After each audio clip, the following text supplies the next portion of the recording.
Jadi kalau misalnya Bapak di dalam kitab suci tertulis Bapak lebih besar daripada aku, artinya adalah Bapak sama dengan Yesus? Enggak dong. Oh, Iya, ini lebih besar. masa sih? Bukannya setara? Enggak.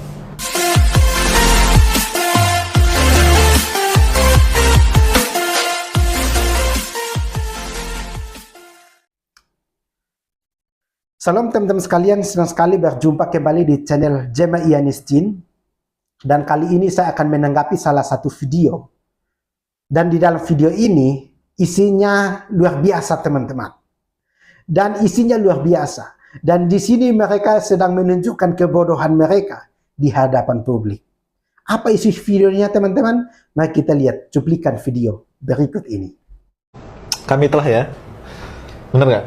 Ya, kamu. Kamu telah mendengar bahwa aku telah berkata kepadamu, aku pergi, tetapi aku datang kembali kepadamu. Sekiranya kamu mengasihi aku, kamu tentu akan bersukacita karena aku pergi kepada Bapakku. Stop dulu. Aku pergi kepada Bapakku. Ngapain? Katanya Yesus setara dengan Bapa. Kenapa harus pergi kepada Bapakku ya? Iya ya. Kan Yesus setara dengan Bapa. Harusnya kalimatnya saya pulang gitu ya. Iya, Iya, terserah, nggak iya. usah pulang ke Bapa. Maksudnya kalau misalnya Yesus juga Tuhan dan setara dengan Bapa, ya ngapain? Dia pulang kepada Bapak. Iya. Berarti ada. Coba lanjut. Oke. Lanjut. Apa sepergi kepada Bapakku? Kamu tentu akan sorry.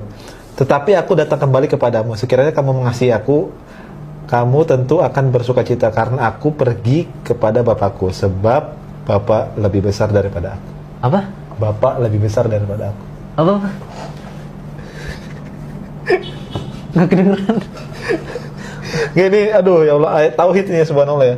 Bapak lebih besar daripada aku, gitu. Jadi kalau misalnya Bapak di dalam kitab suci tertulis Bapak lebih besar daripada aku, artinya adalah Bapak sama dengan Yesus? Enggak dong. Oh, Iya, ini lebih besar. masa sih? Bukannya setara? Enggak. Kalau secara tekstual nggak setara. Tapi kalau secara klaim nggak tahu. Gitu ya kan?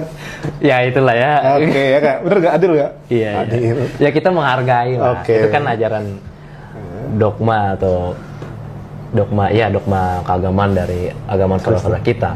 Kalau kita melihat secara jujur dan murni dari kitab suci mereka sendiri, ya tertulis ini Bapa lebih besar daripada aku. Kalau misalnya di sini tertulis Bapa lebih besar daripada aku, artinya sama dengan Bapa adalah Yesus adalah setara, itu kan gimana ya? Tapi ya udahlah. Ya kalau menurut kita sih sesuai dengan akidah kita ini sah-sah aja gitu loh. Iya, tauhid ini. Iya, nggak ada salahnya. Kita nggak menyelisih iman kita kan sebenarnya. Masalah penyebutan Bapa di sini kan sebenarnya bukan Bapa seperti biologis misalnya.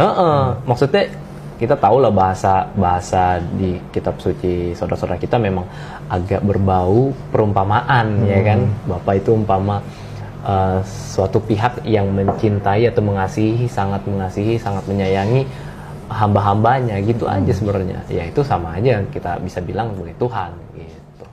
Ya kan? Itu dia cuplikan videonya teman-teman. Nah teman-teman semua yang dikasihi dalam Tuhan, ketika kita membaca Alkitab, kita harus membaca ayat sebelum dan juga kita harus membaca ayat sesudahnya. Bukan hanya ayat sebelum dan sesudahnya, tapi kitab sebelum dan kitab sesudahnya. Supaya kita bisa mengerti. Karena kalau tidak, akan sama seperti orang-orang ini. Akan sama seperti para mualaf yang taunya hanya ayat sepotong dan mereka mulai menafsirkan luar biasa. Mereka menunjukkan kebodohan mereka karena mereka menafsirkan sesuka otak mereka. Alkitab itu menafsirkan dirinya sendiri. Ayat-ayat di dalam Alkitab itu menafsirkan ayat-ayat yang lain. Nah, yang mereka persoalkan di sini adalah sebab Bapa lebih besar daripada aku. Jadi kalau Yesus mengatakan bahwa Bapa lebih besar daripada aku, berarti Yesus itu bukan Tuhan. No. Yesus tanpa dia mengatakan bahwa aku adalah Tuhan, dari sananya memang dia sudah Tuhan. Dari sananya memang dia sudah Tuhan. Dengan perbuatannya, dengan perkataan dia, itu dia menunjukkan bahwa dia itu adalah Tuhan. Dan hanya Tuhan yang tahu ke surga. Dan Yesus tahu jalan ke surga. Karena memang dia adalah Tuhan. Dan setiap orang yang percaya kepada dia, ya, setiap orang yang percaya kepada Yesus, dia akan tinggal bersama-sama dengan Yesus. Karena di mana Yesus berada, di situ juga orang percaya akan tinggal di situ. Nah, kita bersukacita menjadi orang percaya, ya. Nah, teman-teman sekalian, harus membaca ayat sebelumnya. Di dalam, ya, kita melihat dulu ya, ini ayat ini tidak asing. Pasal 14 ayat 6, kata Yesus kepadanya, "Akulah jalan dan kebenaran dan hidup. Tidak ada seorang pun yang datang kepada Bapa kalau tidak melalui aku." Tidak ada seorang pun yang bisa sampai ke surga kalau tidak melalui Yesus. Jadi kalau mau ke surga harus melalui Yesus. Percaya dong kepada Yesus. Kamu tidak akan menyesal. Dan di ayat yang lain juga Yesus mengatakan bahwa aku dan Bapa adalah satu. Itu tidak bisa dipisahkan. Ya, itu tidak bisa dipisahkan. Karena kita tahu di dalam pribadi Yesus, Yesus adalah 100% Tuhan dan Yesus adalah 100% manusia. Nah, kenapa dia mengatakan bahwa Bapa lebih besar daripada aku? Mari kita melihat ayat yang lain. Bunyi firman Tuhan demikian. Yang walaupun dalam rupa Allah tidak menganggap kesetaraan dengan Allah itu sebagai milik yang harus dipertahankan, melainkan telah mengosongkan dirinya sendiri dan mengambil rupa seorang hamba dan menjadi sama dengan manusia. Dan dalam keadaan sebagai manusia, ia telah merendahkan dirinya dan taat sampai mati, bahkan sampai mati di kayu salib. Ini sangat jelas dan ini sangat menarik, teman-teman. Yang walaupun dalam rupa Allah telah mengosongkan dirinya dan mengambil rupa seorang hamba dan menjadi sama dengan manusia.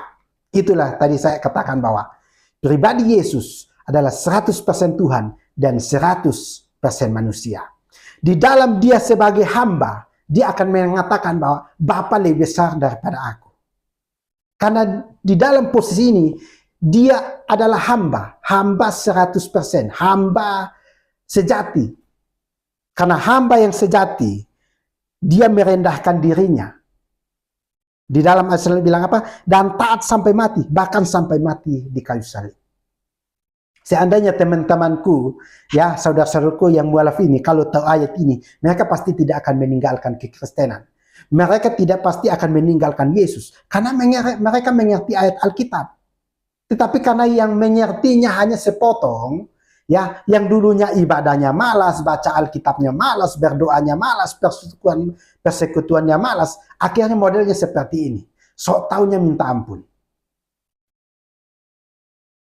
Dan ini cukup jelas. Ketika Yesus mengatakan bahwa Bapa lebih besar daripada aku, itu menunjukkan bahwa dia itu adalah hamba. Dia sebagai manusia. Tetapi dia itu adalah Allah itu sendiri. Tetapi makanya dia mengatakan begini, walaupun dalam rupa Allah tidak menganggap kesetaraan dengan Allah itu sebagai milik yang harus dipertahankan, melainkan telah mengosongkan dirinya sendiri dan mengambil rupa seorang hamba. Ya, seorang hamba tidak mungkin lebih besar daripada tuannya. Ya. Nah, teman-teman sekalian, sekalipun dia menjadi hamba yang merendahkan dirinya dan taat, ya, sampai mati di kayu salib, di dalam Ibrani pasal yang kedua ayat 9 mengatakan, tetapi dia yang untuk waktu yang singkat dibuat sedikit lebih rendah daripada malaikat-malaikat, yaitu Yesus.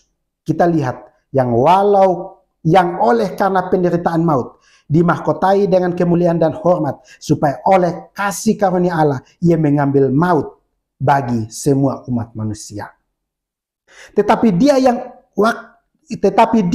untuk waktu yang singkat dibuat sedikit lebih rendah daripada malaikat-malaikat. Hanya sedikit, ya. Tidak selamanya dia menjadi hamba, karena dia itu adalah Tuhan. Tetapi dalam posisi ini, dia harus menjadi hamba. Karena itu dia berkata, Bapa lebih besar daripada aku. Kiranya firman Tuhan ini memberkati dan juga memberikan pencerahan kepada saudara kita yang sok tahu ini, dan mereka mulai berpikir, dan sekiranya Roh Kudus bekerja dan mereka kembali untuk percaya Yesus dengan sungguh-sungguh. Tuhan Yesus memberkati, sampai jumpa, salam.